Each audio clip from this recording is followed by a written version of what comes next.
Hello दोस्तों, welcome back to my channel. Perfect crown के episode 11 की शुरुआत में हम देखते हैं जब यान और हेजोंग थ्रोन हॉल की तरफ जा रहे होते हैं तो क्वीन मदर यान को कॉल करती है पर वो नहीं उठाता। फिर मिन का मैसेज देखता है जो उसे काउंसिल हॉल कुछ बात करने के लिए बुलाता है। जाते समय हेजोंग बताती है लिटिल किंग आपके साथ जाना चाहते हैं क्योंकि वो नर्वस है।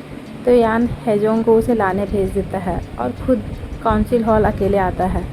इधर हीजू और हायोन जा रहे होते हैं तो रास्ते में इन्हें इनपियोंग मिलते हैं। तभी अचानक से काउंसिल हॉल की तरफ से ब्लास्ट की आवाज़ आती है। सब भाग के जहाँ ब्लास्ट हुआ है वहाँ पहुँचते हैं। काउंसिल हॉल में आग लगी हुई थी।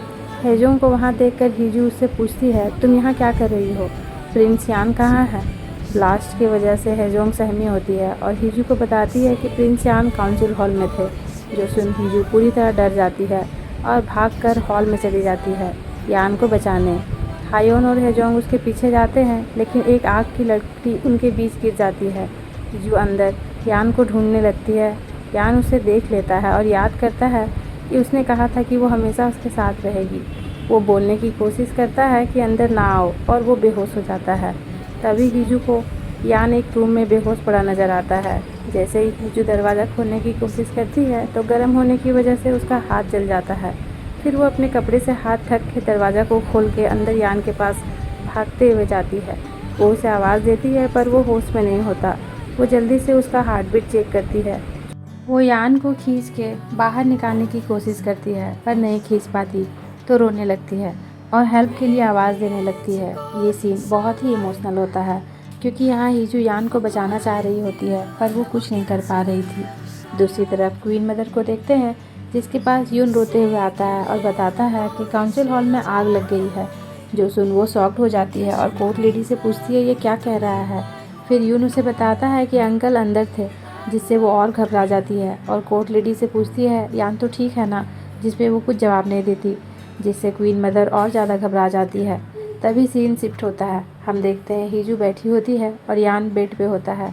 डॉक्टर बताते हैं यान अब खतरे से बाहर है पर हीजू फिर भी उसके पास बैठी होती है। कोर्ट लेडी हीजू को रेस्ट करने को बोलती है और कहती है इस तरह आपको बिना सोचे आग में नहीं जाना चाहिए था, अगर आपको कुछ हो जाता तो। फिर हम देखते हैं जब हीजू हेल्प के लिए बोल रही होती है तो हायोन वहाँ आता है और यान को बाहर लेके आता है। उसी को लेके कोर्ट लेडी कहती है अगर हायोन टाइम पे नहीं आता तो सोचिए क्या होता, जिसमें हीजू कहती है अगर यान की जगह अंदर मैं होती तो ये भी मुझे बचाने के लिए यही करते। तभी वहाँ मीन आ जाता है। कोर्ट लेडी कहती है कि आप इस तरह अंदर नहीं आ सकते पर वो उनकी बात नहीं सुनता। वहाँ वो हीजू के हाथ में चोट देखकर उसे बाहर बात करने बुलाता है, जहाँ वो हीजू पे गुस्सा करने लगता है कि आखिर तुम बिना सोचे समझे आग के अंदर क्यों गई, क्या तुम पागल हो? तो हीजू उसे धीरे बात करने को कहती है। वो उसके हाथ में चोट और जलने के निशान देख के कहता है तुम हॉस्पिटल क्यों नहीं गई, तुम्हें कम से कम प्रॉपर ट्रीटमेंट लेना चाहिए था। हीजू कहती है मैं इस समय किसी पे हॉस्पिटल पे कैसे भरोसा कर सकती हूँ, क्या लगता है आज जो हुआ वो एक्सीडेंट था? जो भी इसके पीछे है उन्होंने शादी के दिन मुझे नहीं ग्रैंड प्रिंस को टारगेट किया था और अब उसके किंग बनने से पहले फिर से उन पर ये जानलेवा हमला हो ना हो, ये एक्सीडेंट नहीं हो सकता। मिन कहता है अगर ये एक्सीडेंट नहीं भी हुआ उसकी जगह तुम मर जाती। तो हीजू कहती है तो क्या मुझे उसे अंदर मरने के लिए छोड़ देना चाहिए था? मिन चिल्ला के कहता है कि हाँ छोड़ देती।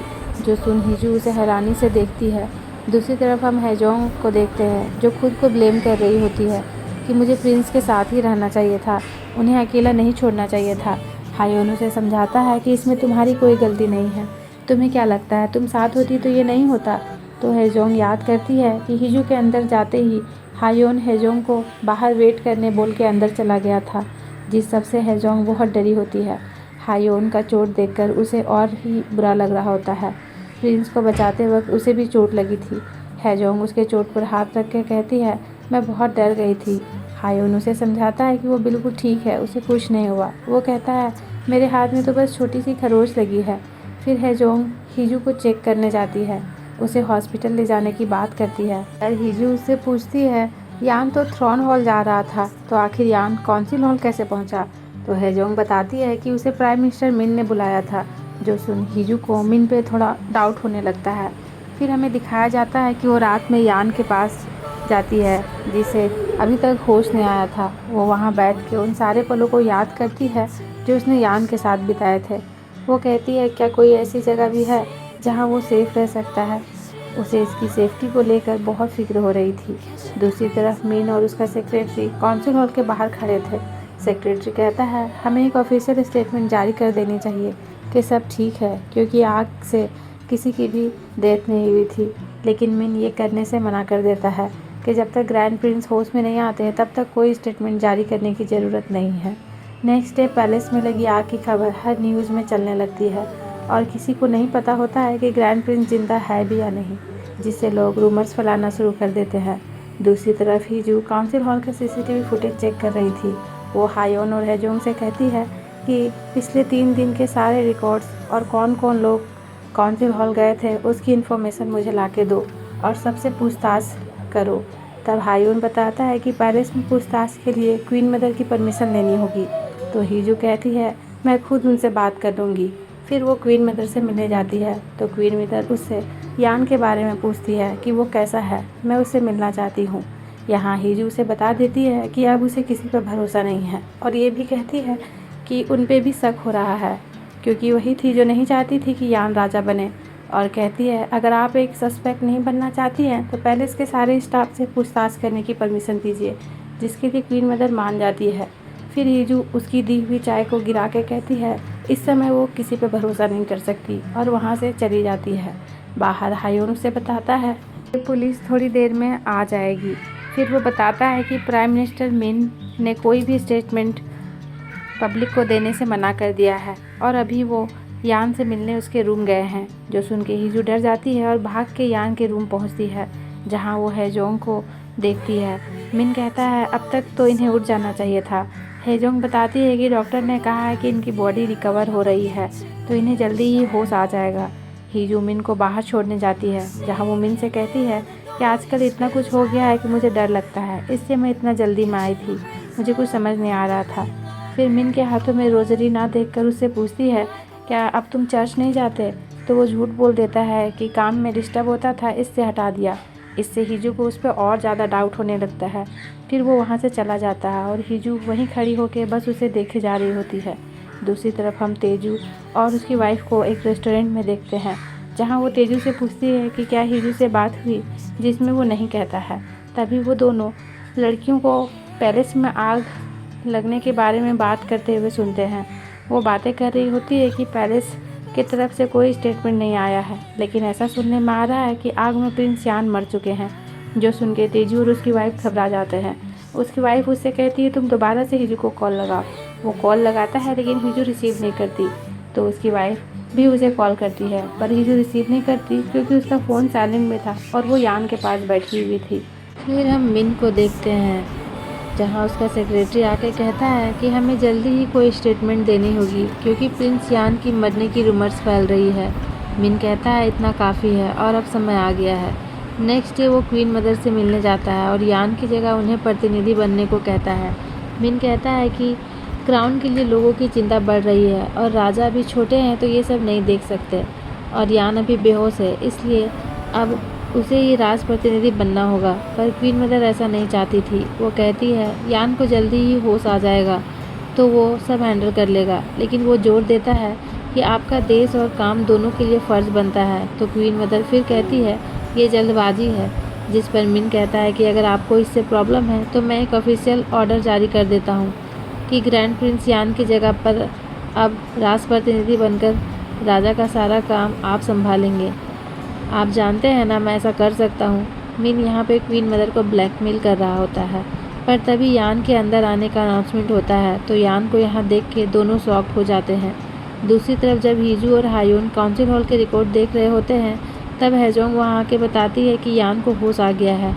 जो सुन के हीजू तो भागकर उससे मिलने जाने लगती है, लेकिन यान बीच में ही उसे रोक के हक कर लेता है और हीजू की चोट देख के कहता है अंदर आग में मुझे बचाने के लिए तुम्हें नहीं आना चाहिए था, तुम्हें अगर कुछ हो जाता तो।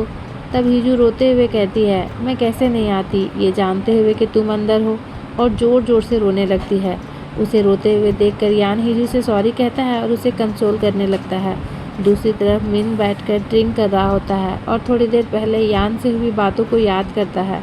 उसमें यान को जब रेस्ट करने कहा था तो यान ने कहा कि वो कल से ही अपनी ड्यूटीज़ को ज्वाइन करेगा, क्योंकि पब्लिक में काफ़ी सारे रूमर्स फैल रहे हैं, यहाँ तक कि मेरे मरने तक के रूमर्स हैं। इसलिए यही टाइम बेस्ट होगा पब्लिक का ओपिनियन चेंज करने का। इसके लिए बाद वो इन पियोंग को कॉल करता है और कहता है कि अब जब प्रिंस को होश आ गया है तो हमें सारे अधूरे काम निपटाने होंगे। कॉल कट करने के बाद गुस्से में वो अपने ग्लास तोड़ देता है और वहाँ हीजू यान से पूछती है कि तुम ठीक होने के तुरंत बाद क्वीन मदर से मिलने क्यों गए थे। वो बताता है कि प्राइम मिनिस्टर मिन से मिलने, क्योंकि इतने दिनों तक मेरे होश में ना आने की वजह से उनकी ड्यूटी थी मेरी जगह पे नया राज प्रतिनिधि ढूंढने का। हीजू कहती है इसका मतलब वो क्वीन मदर को नया राज प्रतिनिधि बनाने वाला था। यान कहता है हाँ। तब हीजू उसे पूछती है तुम्हें मिन पर कितना भरोसा है। यान पूछता है अचानक से क्यों पूछ रही हो। हीजू कहती है ऐसे ही, तुम दोनों फ्रेंड्स हो लेकिन कुछ चीज़ों में तुम दोनों एग्री नहीं करते, जैसे कि वो कॉन्ट्रैक्ट वाली बात। तब यान कहता है कि सच बताऊं तो कभी कभी उसे मारने का मन करता है, लेकिन उस पर पूरा भरोसा है, क्योंकि जिस तरह मैं क्राउन से बंधा हुआ हूँ मिन भी कैबिनेट मिनिस्ट्री से बंधा हुआ है। यान कहता है और वैसे भी तुमने ही तो कहा था कि तुम्हें मुझसे ज़्यादा उस पर भरोसा है। और फिर हीजू दोबारा से यान को हक करके सो जाती है। यहाँ वो अपने डाउट के बारे में यान को नहीं बताती। उसी रात एक आदमी खुद को सरेंडर कर देता है काउंसिल हॉल में आग लगाने के लिए, जो रॉयल गार्ड का ही मेंबर होता है, जिस बात को सब लोग न्यूज़ में देख रहे थे। इधर हैजोंग जब यान को इस बारे में बताती है तो यान कहता है कि ऐसा लग रहा है जैसे सब मेरे उठने का ही इंतज़ार में थे। फिर वो लिटिल किंग यून से मिलने उसके रूम जाता है। यान को देखकर यून बहुत खुश होता है, फिर रोने लगता है और कहता है मैं डर गया था कि कहीं डैड की तरह आपको भी खो ना दूँ। यान उसे चुप करके गले लगाता है और कहता है वो हमेशा उसके साथ रहेगा। इधर मिस्टर इन पियोंग क्वीन मदर के पास पहुंच जाते हैं। वहाँ वो क्वीन मदर को कुछ न कुछ करके यान को राजा बनने से रोकने का कहते हैं। तब क्वीन मदर कहती है कि अब यान और हीजू मेरी बात नहीं सुनेंगे। उसके फादर कहते हैं यान की तबीयत का कारण दिखाकर उसका राजा बनना डिले करो। हॉल में गैस एक्सप्लोजन की वजह से इतना बड़ा अटैक हो गया है, इसलिए सिक्योरिटी का रीज़न का बहाना भी दे सकती हो। क्वीन मदर हैरानी से पूछती है कि आपको कैसे पता चला कि गैस एक्सप्लोजन की वजह से काउंसिल हॉल में ब्लास्ट हुआ है। ये बात तो अभी तक पब्लिक नहीं की गई। तब वो कुछ नहीं जवाब देते। इससे वो समझ जाती है कि अटैक में उसके डैड का ही हाथ है। जब वो अपने रूम में आती है तो सारी ज्वेलरी उतार कर बहुत रोने लगती है। कोर्ट लेडी आके कहती है कि आप खुद को संभालिए और शांत हो जाइए। अब वो और चुप नहीं रहना चाहती। तो पिछले एपिसोड में क्वीन मदर ने जिस लड़की को लाने को कहा था वो और कोई नहीं बल्कि एरम होती है, जो पहले तो क्वीन मदर की स्पाई थी, पर उसे डरा धमका के शादी के दिन पॉइजन दिलवाया था मिस्टर इन पियोंग ने। तो क्वीन मदर उससे कहती है शायद मैं तुम्हें नहीं बचा पाऊंगी, पर तुम्हारे फैमिली का ख्याल मैं रखूंगी, ये प्रॉमिस करती हूँ, जिसके लिए वो उन्हें थैंक्स करती है। दूसरी तरफ हीजू को भी गुस्सा आ रहा था कि एक मामूली गार्ड कैसे काउंसिल हॉल में आग लगा सकता है। हायुन कहता है मैं भी यही सोच रहा था, लेकिन इस सब के पीछे कौन है इसका पता हमारी प्रोटेक्शन ब्रांच पता लगा लेगी। हीजू से कहती है मुझे पैलेस से बाहर जाना है। सीन शिफ्ट होता है यान और हैजोंग की तरफ। दोनों बैठ के काम कर रहे होते हैं। तब यहाँ क्वीन मदर यान से बात करने चली आती है, एकदम नॉर्मल ड्रेस में। हैजोंग बाहर चली जाती है। तब क्वीन मदर अपने घुटनों के बल बैठ जाती है और यान से माफ़ी मांगने लगती है, जो देख के यान शॉक्ड रह जाता है। वो अपनी सारी गलतियाँ मानती है और अपने फादर की सारी सच्चाई खुद बता देती है और सारे प्रूफ्स उसे दे देती है, और ये भी बता देती है कि काउंसिल हॉल में जो ब्लास्ट हुआ था वो भी उसके फादर ने ही करवाया था। यहाँ सबूत देकर उनसे पूछता है आप सब ये बताने क्यों आई हो। तो क्वीन मदर कहती है कि मैं बस क्राउन को बचाना चाहती हूँ, इसके लिए मैं अब और सेल्फिश नहीं हो सकती। इसलिए वो सामने से अपने और अपने फादर के लिए पनिशमेंट मांगती है और बस लिटिल किंग को छोड़ देने को कहती है। यान गुस्से में कहता है क्या आपको क्या लगता है मैं ये नहीं कर सकता, और अगर मैं ऐसा करना चाहूँ आपको यकीन है कि आप इसे संभाल सकते हैं। तब क्वीन मदर कहती है मैं कोशिश करूँगी। फिर हम मिन को देखते हैं, वो शूटिंग प्रैक्टिस कर रहा होता है। वो अपने सेक्रेटरी से कहता है इस बार हाउंटिंग सीजन अनाउंस मैं करूँगा। तब सेक्रेटरी बोलता है लेकिन ये तो हमेशा रॉयल फैमिली करती है। तब मिन कहता है प्रिंस यान की तबीयत अभी ठीक नहीं है और क्वीन मदर को हंटिंग में इंटरेस्ट नहीं है। तभी हीजू पीछे से कहती है मैं करूँगी, और फिर वो भी साथ में प्रैक्टिस करने लगती है। हीजू मिन से पूछती है कि 21वीं सदी में हंटिंग सीजन का क्या आपको नहीं लगता ये सब एनिमल राइट्स के ख़िलाफ़ है, जिसमें मिन कहता है कि जब खतरा ज़्यादा हो जाता है तो जो चीज़ें मैटर करती है हम उसे प्रोटेक्ट नहीं कर सकते। ये जो कहती है और इस बात का फ़ैसला कौन करेगा, क्राउन। वो कहता है कि इसका फ़ैसला देश करेगा। तभी हिजू एकदम से गन उस पर तान देती है, लेकिन फिर हंसने लगती है और उसे गार्ड के बारे में बात घुमा देती है जिससे मिन ने पकड़वाया था। फिर पैलेस वापस जाते समय उसे यान का कॉल आता है। वो उसे अपने प्राइवेट रेसिडेंस में बुलाता है, जहाँ पहुंचकर उसे हेजोंग से पता चलता है कि यान ने काफ़ी ज़्यादा ड्रिंक किया हुआ है। तब वो यान के पास जाती है, जहाँ वो देखती है यान अपने कैट्स को देख रहा होता है। वो उसके पास जाकर बैठ जाती है। यान उसे बता देता है कि क्वीन मदर ने क्या क्या कहा। तो अब वो इसी बात को लेकर परेशान था कि उसे क्या करना चाहिए, लेकिन फ़िलहाल हिजू उसे शांत करा के सुला देती है और सोचने लगती है कि यान का दिल कितना सॉफ्ट है। नेक्स्ट डे हम देखते हैं लिटिल किंग ने अपना फाइनल ऑर्डर यान के लिए भेज दिया और इस बार क्वीन मदर भी उसके साथ थी। इधर यान मिन को मिलने बुलाता है, उससे जहर वाली केस के बारे में पूछता है तो मिन उसे बता देता है कि इसके पीछे मिस्टर इनपियोंग का हाथ था, पर उनके पनिशमेंट के बारे में मैंने सोचा नहीं है। ये सुन के यान को क्वीन मदर की बात याद आती है, क्योंकि उन्होंने मिन से थोड़ा सावधान रहने कहा था और ये भी बता दिया था कि मिस्टर इनपियोंग के बारे में सबसे पहले मिन को ही पता चला था, पर उसने तुम्हें कुछ नहीं बताया। उस समय यान को इस पे यकीन नहीं हुआ था और अब क्वीन मदर और हिजू की बातों को याद करके उसे भी मिन पे शक होने लगता है। यान कहता है कि इसमें सोचने वाली क्या बात है, उसने मुझे मारने की कोशिश की है। मिन कहता है पर वो क्वीन मदर के फादर है और लिटिल किंग के ग्रैंडफादर, इसलिए मुझे क्राउन के बारे में सोचना तो पड़ेगा। यान कुछ कहने वाला होता है पर मिन चिल्ला के कहता है प्लीज़ चुप रहो और बच्चों की जैसी बातें करना बंद कर दो। अब से मिस्टर इनपियोंग को पैलेस में आने की इजाज़त नहीं होगी, यही मैंने सोचा है। यान कहता है उन्हें जेल जाना पड़ेगा। मिन कहता है पर इससे क्राउन की इज्जत खराब होगी। यान कहता है जैसे ही मैं राजा बनूंगा मैं इस मोनार्ची को ख़त्म कर दूंगा, क्योंकि अब बहुत हो चुका है। अब सब लोग आज़ाद होंगे, सभी लोग अपनी मर्ज़ी से अपनी ज़िंदगी जिएंगे। मिन चला जाता है, यहाँ तक कि हिजू को आते हुए देखकर भी नहीं रुकता। हिजू यान से बात करने आती है तो यान सब कुछ उसे बता देता है। उसी रात इनपियोंग और एरम को अरेस्ट कर लिया जाता है। दूसरी तरफ क्वीन मदर जब न्यूज़ में अपने फादर को अरेस्ट वाली न्यूज़ देखती है तो उन्हें बुरा लगता है। तभी यून उससे मिलने आता है तो वो जल्दी से टीवी बंद कर देती है। यून आके उन्हें गले लगा लेता है। फिर क्वीन मदर उससे कहती है तुम हमेशा स्ट्रांग बन के रहना और कभी भी जब तुम्हें डर लगे तो अपने अंकल के पास चले जाना। जो सुन के यून स्माइल करता है और कहता है ठीक है। क्वीन मदर उसे हग करती है और वो रोती है। नेक्स्ट डे यान इनपियोंग से मिलने जेल जाता है। वहाँ मिस्टर इनपियोंग कहने लगते हैं कि आपको कोई गलतफहमी हुई है, मैंने कुछ नहीं किया है। लेकिन यान बताता है कि सारे एविडेंस तुम्हारे खिलाफ है और अब तुम्हें कोई नहीं बचा सकता। ये सुन के मिस्टर इनपियोंग गुस्से में कहते हैं मैं क्राउन का मेंबर हूँ, तुम ऐसे मुझे जेल में नहीं भेज सकते, और साथ ही मैं क्वीन का फादर भी हूँ। तब यान कहता है तुम्हारी बेटी ने ही तुम्हारे खिलाफ मुझे सारे एविडेंस दिए हैं, इसलिए अच्छा होगा कि तुम चुप रहो, इसी में तुम्हारी बेटी की भी भलाई है। तब ये सुन के मिस्टर इनपियोंग और ज़्यादा गुस्सा हो जाते हैं कि क्या सच में मेरी बेटी ने तुम्हें ये सब बताया है। इससे उन्हें और गुस्सा आने लगता है, लेकिन वो चुप हो जाते हैं। दूसरी ओर मिन को देखते हैं, वो मीटिंग में सबको बताता है कि यान क्राउन को ख़त्म करने के बारे में सोच रहे हैं। जो सुन के सभी लोग गुस्सा होने लगते हैं कि वो ऐसा नहीं कर सकते। मिन कहता है इसलिए हमें उन्हें रोकना होगा और कहता है क्राउन सिर्फ नेशन के हिसाब से चलना चाहिए।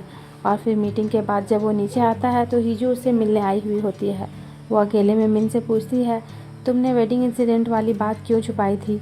तब मिन कहता है कि मैं ऐसे ही बिना सोचे समझे कोई डिसीजन नहीं ले सकता था, इसलिए मुझे छुपाना पड़ा। हिजू से कहता है क्या तुम्हें इस बारे में पता था कि यान क्राउन को ख़त्म करने वाला है। वो कहता है प्रिंस यान ऐसा नहीं कर सकते, ये मेरी ड्यूटी है कि मैं उन्हें उस काम को करने से रोकूं जो वो नहीं कर सकते। हिजू कहती है लेकिन 21वीं सदी में अगर क्राउन ही खतरा बन जाए तो, जिसमें मिन कहता है मैंने पहले ही बताया है कि इस बात का फैसला नेशन करेगा। हिजू मिन की तरफ देखते हुए कहती है ऐसा लगता है हम दोनों एक दूसरे के दुश्मन बन जाएंगे।